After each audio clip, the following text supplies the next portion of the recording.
Hi, today I'd like to talk about some commemorative coins I've got. These are silver proof. Some of them have got some gold on the outside. These are £2 coins now. The British £2 coin has got a silver centre with a gold edge. It's not actual gold for the ones that are circulated, but it's golden. Well, this one has actually got 925 silver, so it's 925 parts silver, and some gold just lightly touched up on the edges. So it looks like a £2 coin. So here we got Isambard Kingdom Brunel. He was a famous British engineer. He was into building railways, sort of like tunnels for railways. He was into building boats in about the 1850s, 60s. This was a time when steam was coming out in a big way with trains and with steam in ships as well. So the old idea of a ship being propelled by wind and sail was starting to change, and more ships were now coming into the modern age of steam. So here we got a £2 coin. Well, it's a value. They gave these coins values which don't mean anything whatsoever. It's just a thing they fixed. But it looks like a £2 normal circulating coin, but this one is an uncirculating one. So there you got him. There you can see he's got very tall, what they're called, I think they're stove hats. Look like chimneys. So I call them stoves because the stove look like that as well. So he was a well-known British. And on the other side we've got a picture of the late Queen Elizabeth II.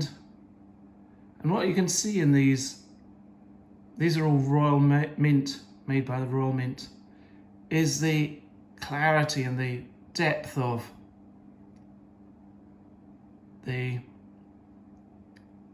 how clear and how fine they are.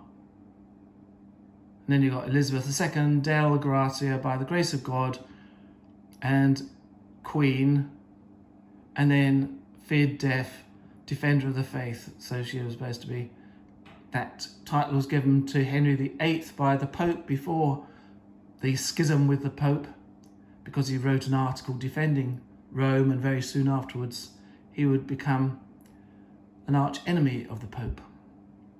But that title, Defender of the Faith, has been carried on ever since. But she's now the monarch is now the head of the Church of England rather than a defender of the Roman Catholic Church, defender of the Roman Church. So that is the coin. And what you get with coins, I started off collecting, and it was stamps in those days. I'm very old, I'm 71 now. Back in the day, in the 50s and 60s, stamp collecting was a big thing. And stamp collecting gave me a good idea of geography, about different countries, their culture, their languages. So it did give you a great deal of knowledge, and so do coins. So coins like these, which are commemorating certain people. So this was a 2006 commemorative, Brunel, the man. And then on here, I'll just line it up there. So if you want to read it, you can just pause the video and you can read all about him. So these are quite beautiful pieces of art, and they give you details of anniversaries. There's another picture of him there, standing by that huge chains. Look at those chains.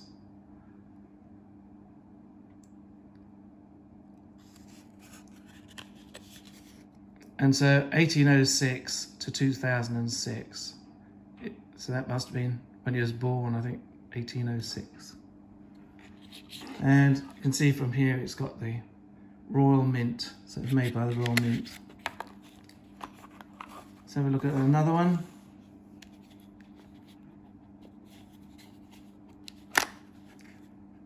What have we got here?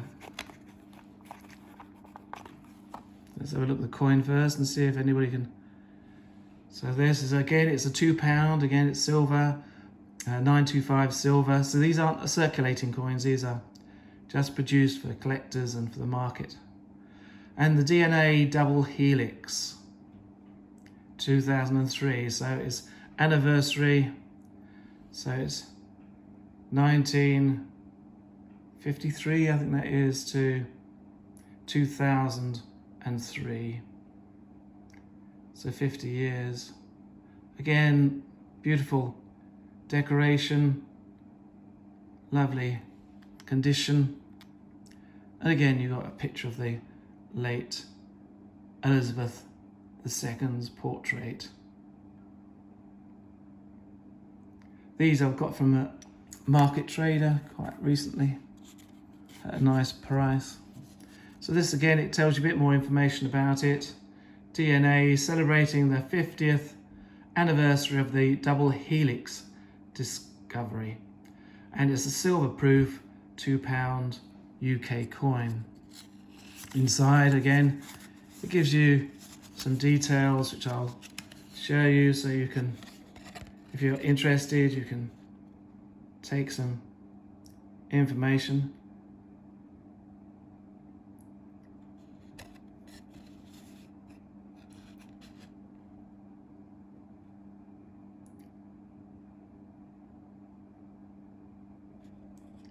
And then it's got about the specifications about, you know, the height, weight, and the number of issued. So 25,000 issued. And again, the Royal Mint. And on the other side, we've got some pictures of James Watson, Francis Crick, who were part of the pioneering of the double helix. So these are quite nice. They do show you, give you an insight into history and other things. Let's have a look at another one. A red box this time. What we've got in here.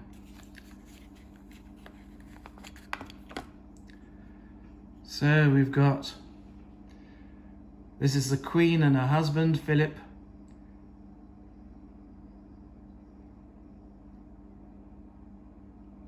Elizabeth again with all that thing, and then it's Philip, Princess. Princeps, sorry. I didn't want to call him a prince. Princep. And on the other one, here we got £5. This is just called £5 again. These you can't go into the shops and give them over. You could do, because I think the shop owner, if he knew his stuff, would take them gladly for a value of £5, because they're worth a lot more than that just in their silver content. So they're not for circulation, but if you gave me one and said there's a £5, give me £5 note, I'll certainly do that every day of the year. So it's 1947 to 1997, so 50 years of marriage, 20th of November. And again, you've got this very fine coat of arms of the United Kingdom. And I think these must be Prince Philip's coats of arms. And again, you've got a naval thing there because he was in the Navy. So it must be the coat of arms of Philip, who was came from the Battenberg family of Germany. They anglicised it to Mountbatten, but it was Battenberg.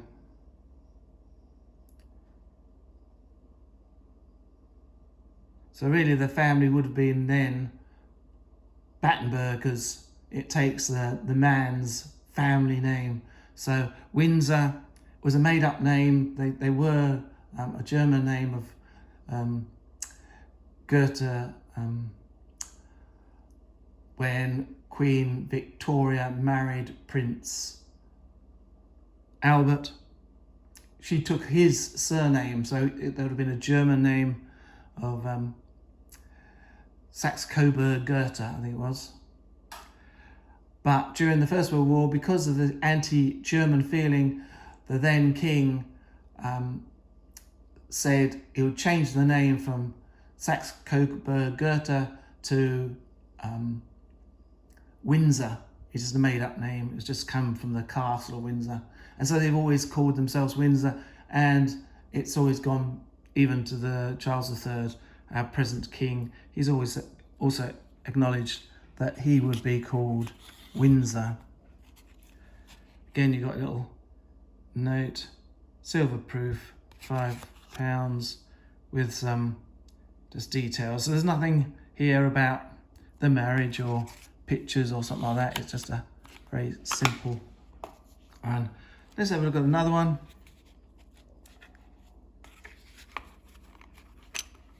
This one looks very similar. This is the same design as you get on some British £2 coins. So you could very well mistake this if you had it in your change, because it doesn't stand out, because this is the design. Though it is quite much more nicer design, it is the same as a £2 coin. And again, you've got a younger portrait of the Queen here. Again, the craftsmanship in there is amazing. And it says £2, 1997. And they've got lots of designs there. Now, in this bit of the paper, I believe it gives you silver proof coin. And again, if you want to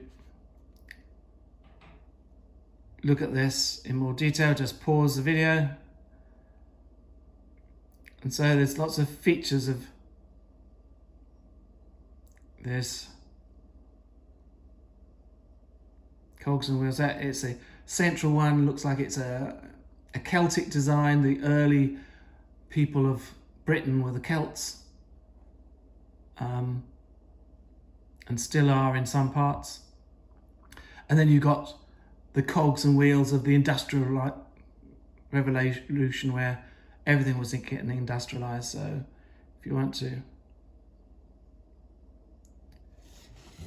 stop the video and look at that.